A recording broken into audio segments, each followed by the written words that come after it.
শুরু করছি জগৎজননী দ্বিতীয় পর্যায়। প্রথম পর্যায়ে আপনাদের অভূতপূর্ব সাড়া পেয়ে আমাদের এই প্রয়াস। প্রথম পর্যায়ের মতো এখানেও থাকবে বেশ কয়েকটি পর্ব। শ্রী শ্রী মায়ের করুণাঘন জীবনের অনেক জানা অজানা কাহিনী ও সম্পর্কের অসাধারণ রসায়ন নিয়ে আবারও আসছেন মায়ের ভাবশিষ্যা স্বাগত দাশগুপ্ত।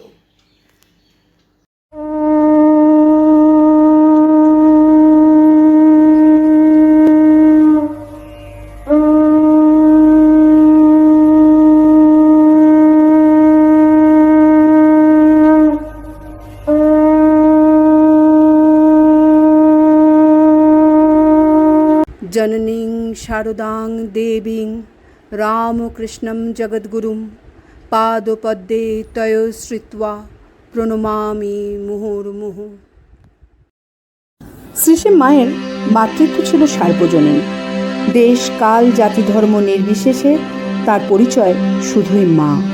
তিনি সতেরো মা, তিনি অসতেরো মা, তিনি ডাকাত আমজাদের মা, আবার সন্ন্যাসী শরতেরও মা। এমনকি অত্যাচারী ইংরাজের প্রতিও তিনি সদয়া। কখনো কুপিত হয়েও কুমাতা হননি, সদা কোমলা স্নেহবৎসলা মা। শ্রী শ্রী মায়ের এই সার্বজনীন মাতৃত্বের রূপটি আজকের জগৎজননী পর্বে তুলে ধরবার চেষ্টা করব। মার্গারেট, সারা ওলি বুন, জোসেফিন ম্যাকলাউড এসেছিলেন বিবেকানন্দের মাকে দেখতে। ভাষা, জাতি, ধর্ম কোনো অন্তরায় হয়ে দাঁড়ায়নি তাদের কাছে। ব্রাহ্মণ পরিবারের রক্ষণশীলতা সম্পর্কিত সমস্ত শঙ্কা সেই দিন তুচ্ছ হয়ে গিয়েছিল নিবেদিতার। তার স্মৃতিচারণে 17 মার্চ 1898 শ্রী শ্রী মায়ের সঙ্গে সাক্ষাতের এই দিনটি জীবনের শ্রেষ্ঠতম দিন বলে বিধৃত হয়ে আছে। তাঁর কাছে শ্রী শ্রী মা হলেন বর্তমান পৃথিবীর মহত্তমা নারী। মায়ের কাছেও নিবেদিতা ছিলেন আদরের খুকিটি। এই 3 বিদেশিনীকে মা আপন করে নিলেন সহজ মাতৃত্বের গুণে। তাদের জন্য পাঠানো ফল তিনিও গ্রহণ করলেন, একসঙ্গে বসে খেলেন। সেই সময়ের গোঁড়ামি ও সংকীর্ণতার ঊর্ধ্বে উঠে শ্রী শ্রী মা যেন 3 বিদেশিনীকেও জাতে তুলে দিলেন। নিবেদিতা শ্যামাসুন্দরীর কাছে আবদার করে বলেছিলেন তিনি জয়রামবাটিতে যাবেন, ঠাকুরের ভোগ নিজে হাতে রেঁধে দেবেন। শ্যামাসুন্দরী সস্নেহে এই প্রস্তাব নাকচ করে দেন।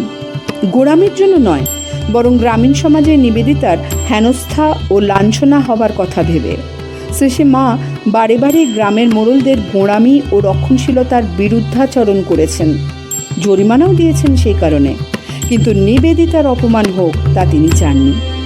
নিবেদিতার ইচ্ছা পূরণ তিনি করেছিলেন, তবে অন্যভাবে। তাঁর রাধা ভোগ ঠাকুরকে নিবেদন করে নিজেও তা সানন্দে গ্রহণ করেছিলেন। এই নিয়ে গোঁড়া মেয়ে মহলে প্রচণ্ড আলোড়ন সৃষ্টি হলে মা বিব্রত ও বিরক্ত হয়ে বলেন, নিবেদিতা আমার মেয়ে, ঠাকুরকে ভোগ রেঁধে দেবার অধিকার তার আছে, আর সেই প্রসাদ আমি গ্রহণ করব। এতে যদি কারোর আপত্তি থাকে তবে সে নিজেকে নিয়েই থাকুক। নিবেদিতা মায়ের এই ভালোবাসা স্বীকার করেছিলেন ভক্তি বিনম্র চিত্তে। বলেছিলেন, মাগো, ভালোবাসায় ভরা তুমি। তিনি বুঝেছিলেন মায়ের এই ভালোবাসায় উগ্রতা নেই, নেই উচ্ছ্বাস। এক অপার্থিব মঙ্গলদায়ী ভালোবাসা যা সকলের কল্যাণ করে। সোনার আলোয় ভরা তা, খেলায় ভরা।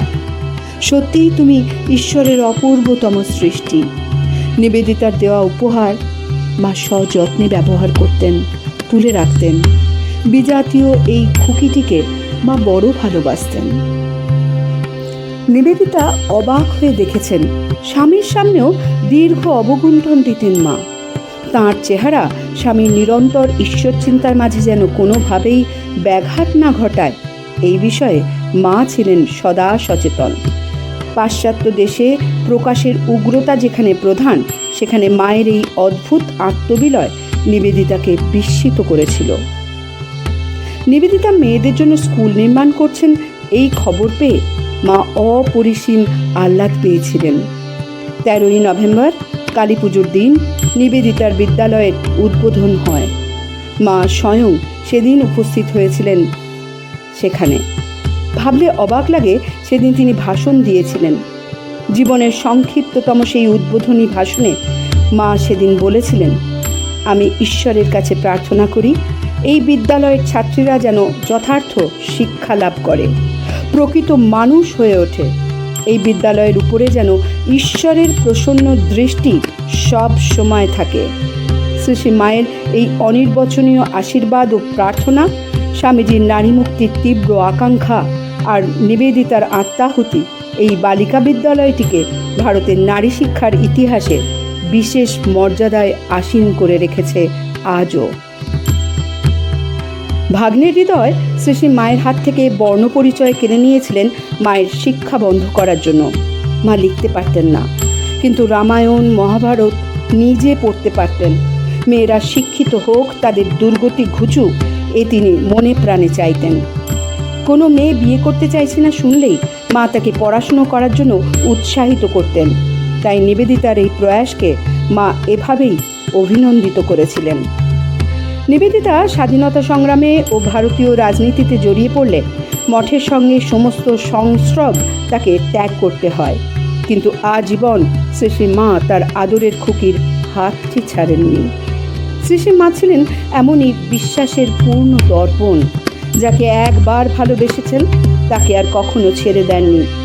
শঙ্করী প্রসাদ বসু নিবেদিতাকে নারী দধিচি বলে উল্লেখ করেছেন। যথার্থই তিনি এদেশের নারীর সংস্কার ও যন্ত্রণা দূর করতে, চিদাকাশের অন্ধকার নিমিলিন করতে চিরকাল সংগ্রাম করে গিয়েছেন। নিজের হাড় দিয়ে বজ্র নির্মাণ করেছিলেন, আর তারপর নিজেই চিরশান্তির কোলে আশ্রয় নিয়েছেন। মা ছিলেন তাঁর চির আশ্রয়, স্বামীজি ছিলেন তাঁর গুরু, আর ঠাকুর পরম আরাধ্য ইষ্ট দেবতা। এমন নিঃশেষ আত্মসমর্পণ সত্যিই বিরল। জোসেফিন ম্যাকলাউডও স্বামীজির ভাষণে আকৃষ্ট হন এবং ছুটে আসেন ভারতবর্ষে।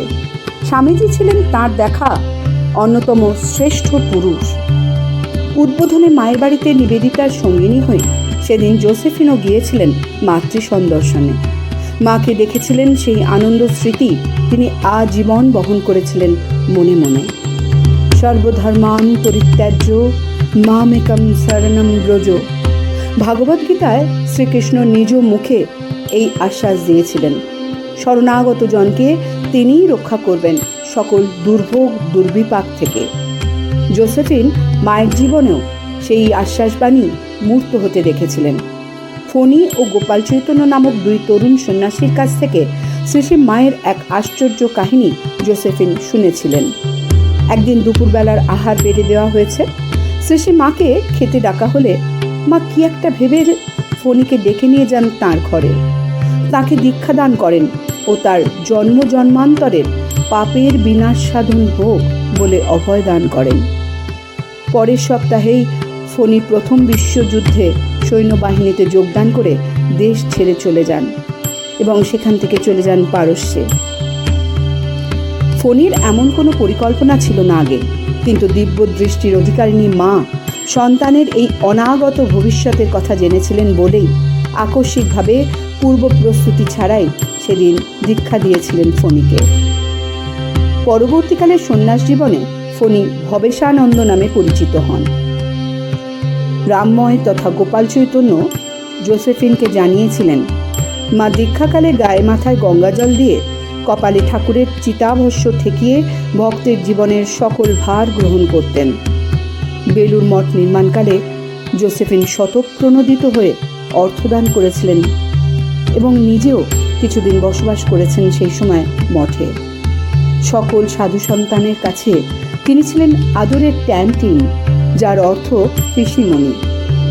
জোসেফিন ভারতবর্ষকে উপলব্ধি করেছিলেন বহমান গঙ্গার স্রোতধারায়, মন্দিরে স্থাপিত অবতার বরিষ্ঠ শ্রীরামকৃষ্ণের শিক্ষায়, বিবেকানন্দের ভাষণে ও মননে, সর্বোপরি শ্রী শ্রী মায়ের স্নেহ সান্নিধ্যে। শ্রী শ্রী মা লোকান্তরিত হবার পর ভগিনী কন্যা আলবার্টাকে একটি চিঠিতে জোসেফিন লিখেছিলেন, সেই নির্ভীক শান্ত তেজস্বী জীবনের প্রদীপটি নির্বাপিত হয়েছে। আধুনিক হিন্দু নরনারীর কাছে রেখে গিয়েছেন আগামী 3000 বছরে নারীকে যে মহিমময় অবস্থায় উন্নীত হতে হবে তারই আদর্শ। পাশ্চাত্য ভোগবাদী শিক্ষায় শিক্ষিত জোসেফিন নিজে উদ্দীপিত হয়েছেন, অনুপ্রাণিত হয়েছেন এবং শ্রী শ্রী মাকে স্মরণ দায়ী বলে মনে করেছেন। মায়ের জীবন ও আদর্শকে প্রাচ্য পাশ্চাত্য নির্বিশেষে সকল নারীর জীবনের আদর্শ স্থল বলে জেনেছিলেন। বেটি লেগেট, সারা ওলি বুল, এমনই আরও অনেক আলোকপ্রাপ্তা রমণী ভোগবাদী জীবনধারার বাইরে শান্ত সুন্দর রমণীয় জীবনের আশ্বাস খুঁজে পেয়েছিলেন এই ভারতবর্ষে এসে। পাশাপাশি এই দেশের দুর্ভাগা মেয়েরা এই সমস্ত সমর্পিত প্রাণ বিদেশিনীদের সাহায্যে খুঁজে নিয়েছিল আলোর দিশা। নমস্কার।